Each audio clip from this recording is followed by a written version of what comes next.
Welcome to Crooners and Coffeeshops, everyone. My name is Heather.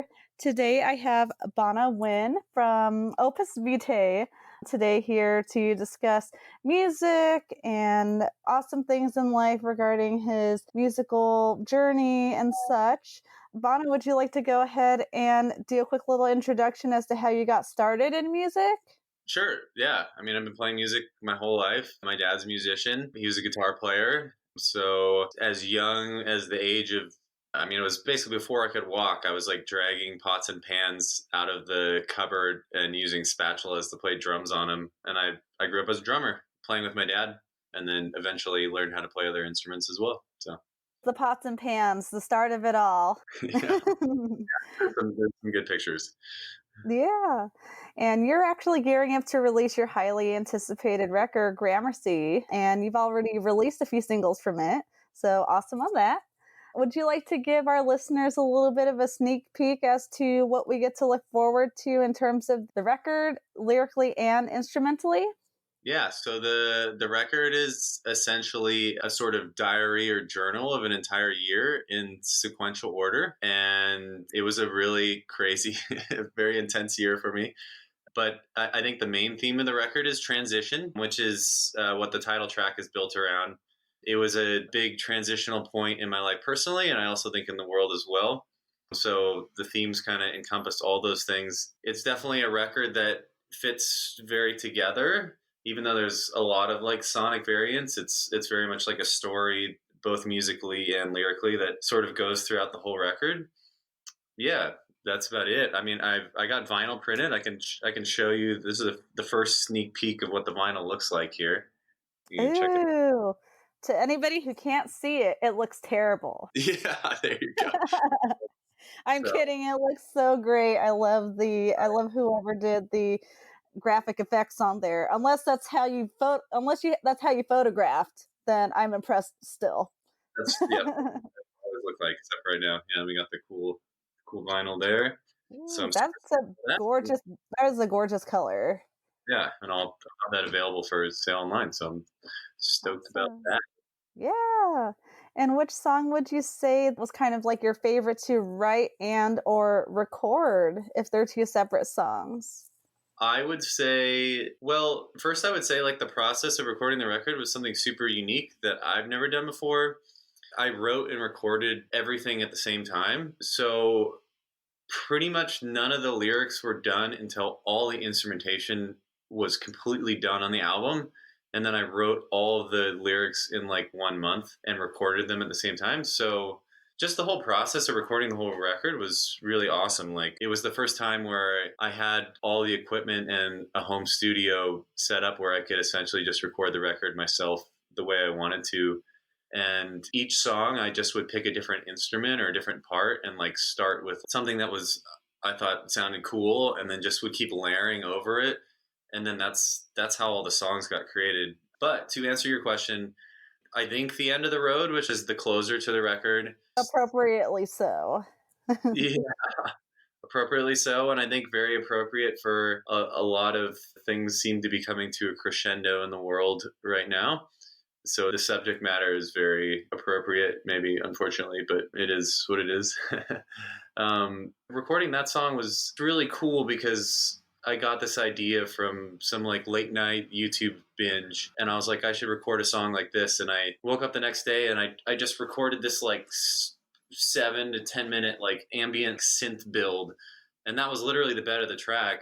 And then I was like, well, how do you write a song over this ambient synth build that's completely out of time? It just worked. It just somehow just worked. It was like the perfect amount of time, and I just happened to do it, and it was just a really magical experience. And that song just like there was just such like an intense energy and focus to it that it came very easy. And I think that's how the whole record was. Really, honestly, it was just like this. It was this huge purge that I never really like thought about what I was recording or why I was recording it. It just came out like I think I recorded everything in like 9 months, and so the LP is 9 songs, and then there'll be an EP that's 5 songs. So it was 14 songs in 9 months, written and recorded like start to finish by myself. It was a lot, but it was really fun. That's an impressive feat, though. I mean, that's a good chunk of songs in less than a year. And it sounds like you had a lot of fun and everything went smoothly, which is always a plus. Totally. It was, yeah. I think there was a lot of pent up energy, and like once the dam got open, then it was just this huge flood. And that was actually my. I think the 6 months before that, I wrote another 15-song record with somebody else. So it was like this very like, I guess, is prolific the word? Yeah, prolific time. Like a lot of stuff was coming out at that time. So Yeah. And you've been very open with sharing your personal life stories as well as your thoughts and opinions via social media. Do you feel that there's almost kind of like an unspoken pressure placed upon artists and creatives to portray themselves and open up, certain aspects of their lives to share with their audience? I could see why a lot of people would feel that way.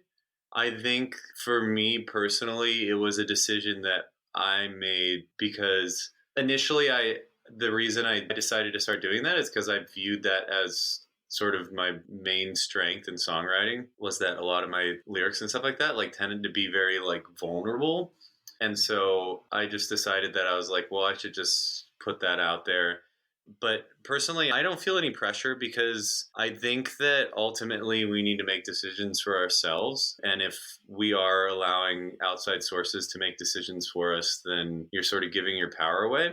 And so, whether it's comfortable to someone to be open in that way, like it really should be up to them. So that's my feeling on it. I mean, it's very much appreciated. Sometimes it feels like with social media and you're seeing someone and it's either a smoke and mirrors kind of thing or we get your entire life story kind of thing. You're like a good happy medium. So, Nice. Yeah. yeah. Yeah, I think the best thing is just to be true to yourself. And I think most people can feel that when someone is. When something's genuine, I think it's just always better. Yeah, and I'm happy to see that there seems to have kind of been more of a shift in terms of like who is categorized as like an influencer, quote unquote. It's not just like the people that have like the nicest clothes or like portray themselves as like having all this money. Like people are actually taking their time to find people that are advocating for something important like mental health awareness or, you know, racial injustice and bringing voices to that and such. And it's been interesting to see, especially right now when we're all stuck at home, what people are putting out there essentially. Totally. Yeah, I agree. I definitely think it's good. And again, as long as things are genuine, whatever they are, I think that's always coming from the best place, regardless of the subject matter. You shouldn't be interested in fluff, you know? I mean, the fluff isn't terrible, but there are other things that you should be focusing on, definitely. Yeah. And what do you hope that your listeners will be taking away from your music? That's a really good question. Oh, man.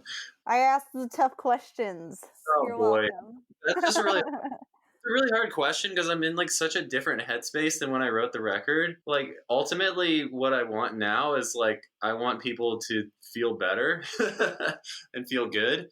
Yeah, anything that just helps you connect with something pure. My view of it is it's such an emotional roller coaster ride. So if that helps out anyone, then that's good. But yeah, I'm just in such a headspace right now. I'm just like very much focusing on exclusively things that feel good. And there's a lot on that record that sort of dips into more like contrasting experiences, which are incredibly valuable. So I hope people find value from that and they find their way towards more positive things in the future. And sometimes with the bleakest themes for music or even for film and television, people can find the bright light and the hope that they're potentially looking for. So, Totally. I definitely think that's the case. And ultimately, I hope people just enjoy it. And it's definitely like a headphone record with just all sorts of little sonic tricks and ear candy. And I'm super proud of that. And yeah, I hope people get lost in it and forget about their lives for 45 minutes. we definitely need to have some time to forget about everything that's falling down around us, that's for sure. And to kind of end off the interview portion, apart from the release of Gramercy as well as the vinyl and such, what other fun things should we be expecting from you? You also said there's an EP, so There will be an EP, and I'm in the process of writing a bunch of sort of happy John Denver-y folk tunes. I have no idea when I'll record those, but they've been super fun to record or not record, to write. And I've kind of just been like using my Instagram stories to very much like open up the writing process. So sometimes I'll just like go up in the mountains and set up my phone as I'm writing, and then just like throw some of that stuff up on stories of like unfinished songs. And then the other really big thing, this has been my quarantine project, is I'm starting a lifestyle brand, and it's awesome! Congratulations! thank you. I'm super psyched about it, and it definitely feels like the right direction for me. Essentially, the idea is each item is like a token or reminder to be the best, happiest, most unique version of yourself. So everything's like really light and airy, and like has doves on it or hearts on it. This is like one of the shirts, I and then love it. I love the and shirt. I'll show you this. I've designed some sneakers here, super cute. Oh, I Let's say love them. like my heart, your heart. So just super cute stuff like that. I'm just trying to design stuff that makes me feel good, makes other people feel good. So I'm going to be launching that because the record launches, and they sort of kind of live together but separately. So still figuring that out. But yeah, that's the biggest thing. That's been a super fun quarantine project. Just making shirts and shoes and stuff like that, stuff that makes me smile, is a really great thing to do while being stuck at home. So Definitely. And everything looks great. So we've got lots of music and really cute clothing and shoes and such to look forward to. yeah. Yeah. And where can everybody find you online? The best place is Instagram. So it's Opus Vitae, Opus Vitae. And then if you want to check out, if you either want to get the record or you like any of the clothes or shoes or anything like that, it's called For Me, For Everyone. So for me, for everyone.com. So that'll be the lifestyle brand and store where the record's at. Awesome. And to go into our coffee shop appreciation portion, we at Crooners and Coffee Shops, unfortunately, we cannot sit at a coffee shop together, but supporting local businesses is very important to us.